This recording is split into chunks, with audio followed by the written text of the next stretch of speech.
This is the hardest map in all of Hitman, Colorado. In this militarized base, there are 4 targets, each roaming a different section of the map and each with their own entourage of personal guards. No single disguise grants you complete access to the map, and guards lurk around every corner to punish any wrong step the player makes. Which is why today, I'm gonna beat Colorado blindfolded. How is it possible? Join me to find out. And the run I completed live will be shown at the end of the video. Of course, this challenge presents a multitude of questions. How will I know where I am? What items can I use? And most importantly, how am I gonna kill my targets without seeing them? Let's start with the first question. Sound is my only way of knowing where I am, so I had to figure out every possible sound cue I could find that might help me in this challenge, even a little. The most obvious was my handler Diana, who will tell me whenever a target dies. Nicely done, 47. But there are certain smaller details that are much more important, like footsteps. Agent 47 doesn't make any when crouching,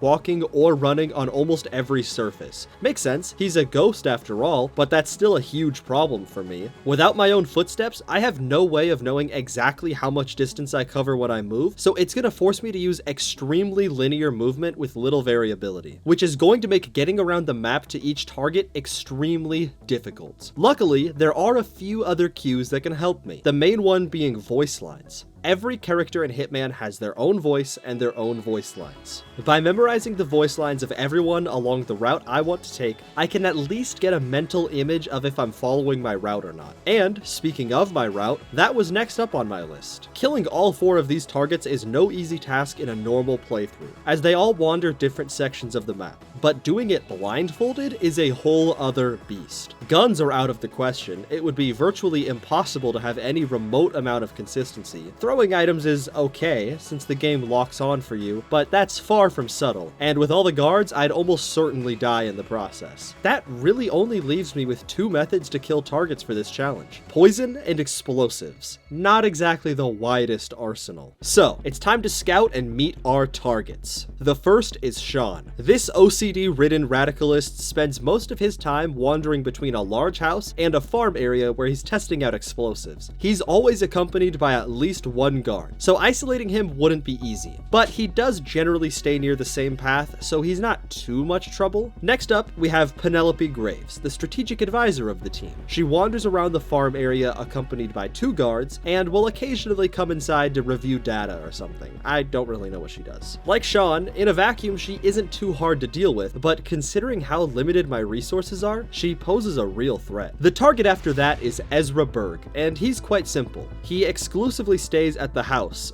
interrogating the guy in the basement with some rather creative methods. He's the only target that isn't always near a guard, so maybe I could isolate him? I wasn't really sure. But finally, we have the most troublesome of them all, Maya Parvarti. She is in a nearby barn that doubles as a testing facility. Not only is it filled to the brim with guards, but you need a very specific disguise to get in, and she pretty much never leaves. I spent a while testing out each spawn location to see what it could offer. At first, I thought maybe spawning near Sean's testing site could be good. I mean, he is relatively isolated while he's testing. I also thought about spawning near Maya's facility. I could get a pretty easy poison kill on her if I did, but it really just wasn't enough. I kept coming back to the same problem: item management. I only get 2 inventory slots, my gun is worthless, and finding a consistent way to pick up a stashed item is really hard. I'd either have to find a way to pick up items along my route, or kill 2 targets with only 1 inventory slot. With that knowledge, I switched my game plan.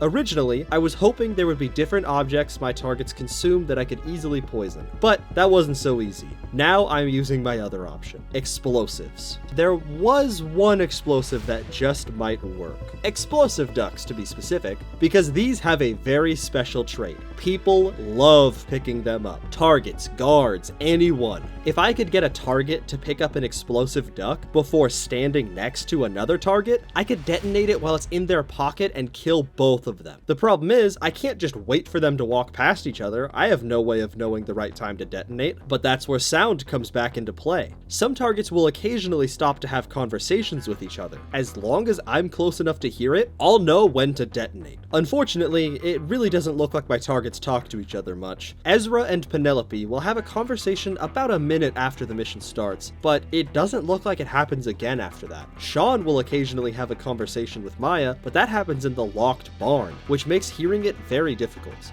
And that doesn't even include getting him to pick up the duck without his guard noticing or picking it up for him. I spent hours scouring the map and searching for different ways to get my targets to pick up these explosive ducks, and it seemed simple at first. They frequently walk around in the open, so I thought by dropping ducks in certain spots, I could roughly guarantee they'll be picked up by my targets. But now the biggest problem was time. Like I mentioned, Penelope and Ezra talk to each other only about a minute after the level starts in a house where only a couple disguises are allowed. If I choose to spawn at that house, I'll have to walk all the way across the map to get to Sean when he's alone. But that's when I noticed something. Sean doesn't actually spawn over here at his testing site like it seems. In reality, he spawns right at the entrance of the house, and books it to his testing area the second the player spawns in. If I could get him to grab a duck before he leaves the house, it would cut out a huge section of movement and planning for the run, making it much more doable.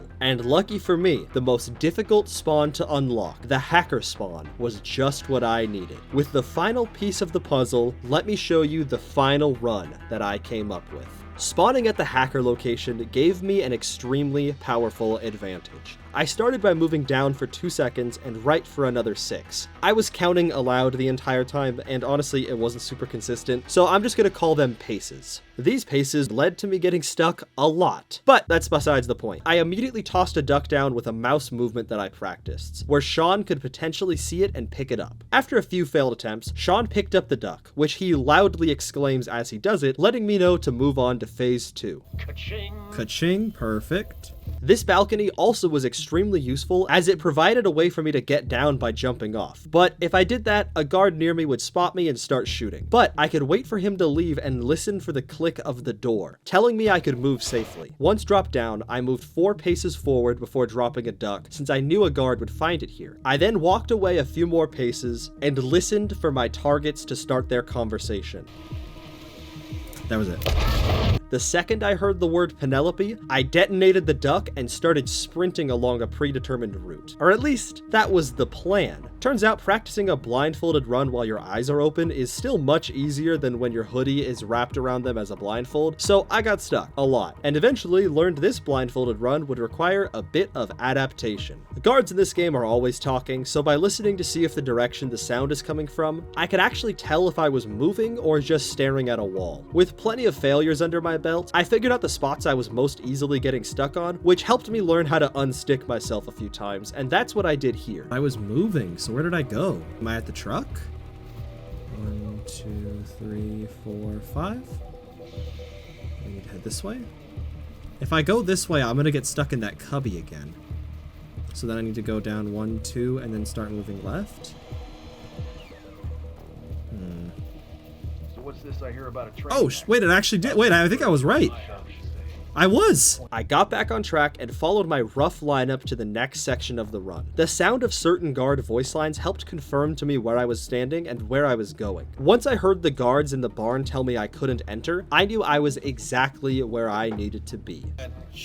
Okay, wait, I cannot believe I'm in the right spot. All that was left was to wait. After a few minutes, Sean walked into the barn to start a conversation with Maya. Sometimes the dialogue would bug and not make any noise, but luckily Sean still picks up a phone call right next to Maya afterwards, and from what I can tell, that audio usually works well. This gave me the go-ahead to detonate the second duck, before following a predetermined route to the exit. Funny enough, the exit was probably the hardest part, and I say predetermined that way because my route fell apart almost immediately. It was a long distance to the exit, and with the camera angle I had set before, it was awkward to move in a way that wouldn't get me stuck on stuff. My route kind of worked at first, but see this truck that I'm kind of clipping into right now? I was never supposed to be here. I thought I was at the truck behind me, but when I was trying to reorient myself, I realized I could hear the guards up ahead, and I just followed the noise blindly until I ended up where I needed to be again. Oh yeah, I'm in the right spot. Wait, I'm totally in the right spot. How did I even end up here? This kind of got me in the right position, but like I definitely was no longer on my lined up path, so I sorta had to play guess and check. Lucky for me, this area was filled with guards I could use to gauge where I was standing, all with unique voice lines. But more important, a camera, which would make a noise when I was recorded by it. I'm in the camera. Using all of this information, I was able to fumble around for a bit, but couldn't fully tell where I was. I knew that I had made it to the end, but I really had no clue where I was at this point. I could have been over by the fence, I could have been stuck and never having got past the guards. I really wasn't sure, but that's when I heard it. A frog. I hear the frog. Wait, no, I hear the frog. I hear the frog. This ambient effect only plays at the very edge of the map, so I knew I had to be close. I moved in random directions, using the guards talking behind me to get a vague guess as to where I was, while spamming the exit button. Eventually, after floundering around, I hit it, the exit. Let's fucking go! Let's go, chat! Holy shit! And with that, I had beaten Hitman's hardest level blindfolded. Thank you for watching. The full VOD is up on Twitch if you want to take a look. I stream so often, so you should definitely follow. And thank you for watching. Subscribe for more stuff like this in the future.